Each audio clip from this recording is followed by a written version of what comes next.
Salam, selamat pagi untuk kita semuanya. Apakah Anda bahagia hari ini atau pagi ini? Puji Tuhan, kita semua bersuka cita. Ingat, tetap bersuka cita, tetap bergembira, karena itu akan membuat kita berpikir positif dan kita tambah sehat. Nah, ringkasan renungan pagi kita pada hari ini, hari Jumat 1 Mei 2020, ya, dengan judul Apa yang Engkau Bicarakan dengan Tuhan. Ayat intinya terdapat di dalam 1 Petrus 3 ayat 12. Firman Tuhan berkata, sebab mata Tuhan tertuju kepada orang-orang benar dan telinganya kepada permohonan mereka yang minta tolong. Saudara sekalian, ada 3 yang saya mau sampaikan, ada 3 poin yang saya mau sampaikan sehubungan dengan renungan pagi kita. Pertama, kita perlu berdoa. Nah, apa alasannya? Ini kutipannya yang dituliskan di sana. Doa adalah membuka hati kepada Allah seperti kepada seorang sahabat.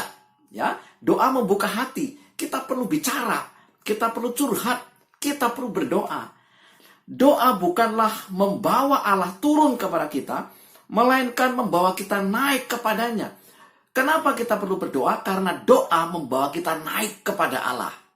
Doa adalah membuka hati, doa adalah membawa naik kepada Allah. Nah, yang kedua, Yesus teladan kita. Kenapa? Ya, dikatakan di sana, Yesus sendiri ketika dia berada di antara manusia sering berdoa. Nah, kalau Yesus saja sering berdoa, bagaimana dengan manusia seperti saya dan saudara yang banyak kelemahannya, yang penuh dengan pergumulan? Jadi, ikuti teladan Yesus. Dikatakan demikian. Nah, mengapa Yesus berdoa? Dia mengajar kita bahwa kita lemah, orang berdosa, hidup penuh pergumulan. Kita lemah, orang berdosa, hidup penuh pergumulan, maka kita perlu kekuatan, kita perlu penghiburan, kita perlu pengharapan, dan kita perlu berkomunikasi dengan Tuhan. Tujuan Yesus berdoa adalah terkoneksi dengan Bapaknya. Tujuan kita berdoa adalah kita terkonek dengan Bapa juga yang di surga. Yang ketiga, surga menunggu curahan hati kita. Wah, ini saudara. Untuk apa surga menunggu curahan hati kita?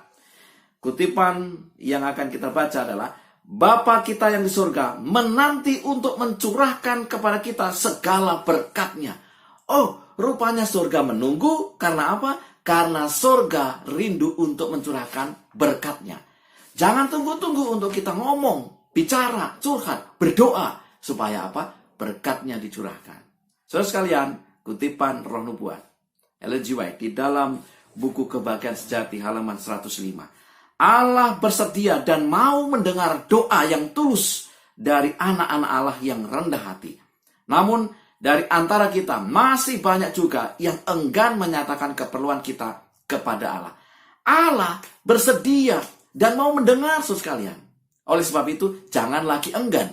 Kalau kutipan ini mengatakan banyak yang enggan untuk berdoa, saudara sekalian, pagi ini, kita diajarkan, mari kita berdoa, membuka hati, ngomong saja. Segala persoalan kita sampaikan kepada Tuhan, karena sorga sudah rindu untuk mencurahkan berkat-Nya untuk kita. Yesus juga berdoa. Kiranya ini menjadi berkat bagi kita, sehingga kesimpulan yang saya mau ambil, pertama, kita perlu berdoa. Kedua, Yesus teladan kita. Ketiga, surga menunggu curahan hati kita. Tuhan memberkati kita.